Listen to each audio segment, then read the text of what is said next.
La supervision, c'est un nouveau métier qui a été créé à la Solideo pour piloter l'ensemble des ouvrages olympiques. Les ouvrages olympiques, c'est une soixantaine de projets qui sont portés par 30 maîtres d'ouvrage publics et maîtres d'ouvrage privés. Avec ce choix d'une trentaine de maîtres d'ouvrage, il était important qu'un pilotage général soit fait au niveau de la Solideo, et donc c'est ça qu'on appelle la supervision. Cette mission, elle est portée par une équipe de 15 personnes à la Solideo et qui suivent donc quotidiennement les maîtres d'ouvrage, les chantiers dans l'avancement différent de chaque opération. La mission principale de la supervision, c'est de garantir, quoi qu'il advienne, le respect des délais, le respect des budgets et le respect des ambitions au sein des ouvrages. Et donc c'est la tenue des budgets qui est suivie également par la supervision et qui permet de faire en sorte que le budget global de la supervision est tenu à ce jour. Dans notre idée, la supervision, c'est pas simplement le fait de suivre, mais c'est aussi le fait d'accompagner. C'est-à-dire qu'on n'est pas simplement dans une logique surplombante de constater l'avancement du déroulement classique de l'opération par les différents maîtres d'ouvrage. On doit pouvoir apporter le coup de main, apporter le conseil, apporter l'expertise, apporter l'étude juridique, de manière à ce que lorsque un tel ou tel maître d'ouvrage rencontre des difficultés, on l'aide à dépasser ces difficultés. Et à la fin, il reste responsable, mais on pourra accompagner. Tous les mois, on fait un point complet.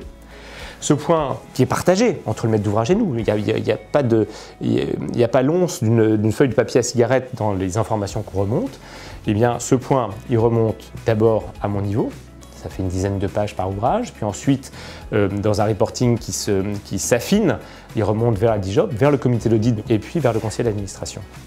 Et finalement, le fait de cette rencontre mensuelle entre les équipes de la supervision et le maître d'ouvrage met tout le système un petit peu sous tension. Le maître d'ouvrage sait que dans un mois, il va avoir de nouveau une revue de projet.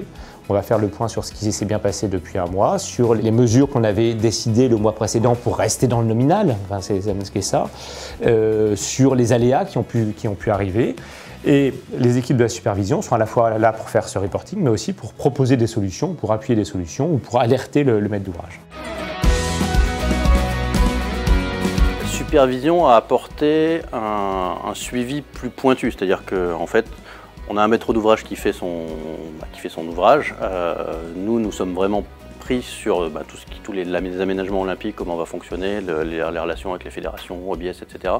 Et donc la supervision amène en fait une couche de suivi, de pilotage qui nous permet, nous derrière, de nous appuyer dessus pour pouvoir s'assurer que le site est bien livré dans les conditions et dans la configuration que l'on souhaite. Le fait qu'on ait justement ce cliquet de revue de projet et de suivi régulier nous a permis aussi de voir l'avancement, d'identifier un certain nombre de problématiques, sur certains sites prévoir, anticiper des plans B, des plans C, etc.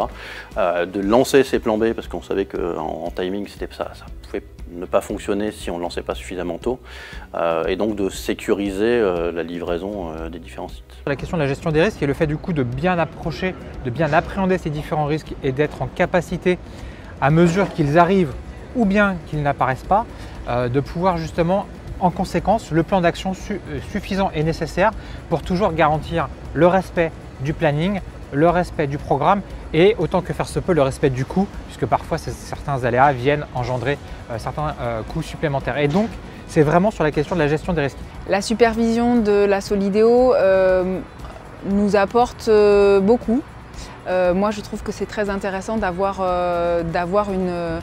des personnes qui sont là comme des repères en fait, notamment par rapport à la convention d'objectifs qui a été signée.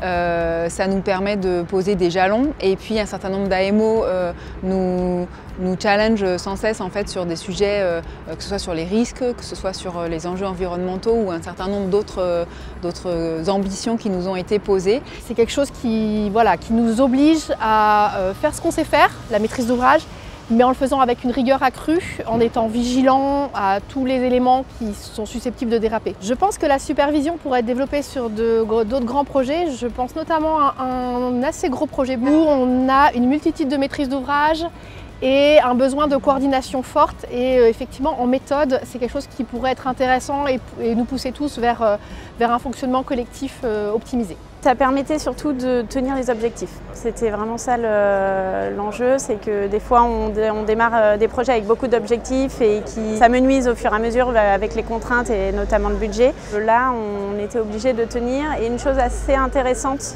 que je trouve qui a été mise en place avec la Solideo, c'était la gestion de risque. Et ça, c'était quelque chose d'assez nouveau et qui est assez intéressant. La supervision nous a apporté, je dirais pas forcément au quotidien, mais en tous les cas de manière régulière, un regard à 360 sur l'ensemble des sujets. Et du coup, ça a été un outil de pilotage, effectivement pas que pour la Solideo, mais aussi pour nous en tant que maître d'ouvrage, parce qu'on savait qu'on avait ces rendez-vous réguliers et que c'était l'occasion d'échanger et de prendre du recul sur les sujets. Donc on l'a vécu vraiment comme un outil de pilotage. Ça nous a permis de dénouer des situations, pas forcément de blocage, mais en tous les cas de désaccords qu'on pouvait avoir, soit avec Paris 2024, soit avec l'aménageur. Et le fait d'avoir ce chargé de projet supervision qui lui était neutre et qui était dans l'intérêt du projet, permettait à chacun de s'exprimer et puis après de ressortir avec une solution, encore une fois, dans l'intérêt du projet. Donc oui, ça a dénoué et ça a permis d'apaiser un certain nombre de situations.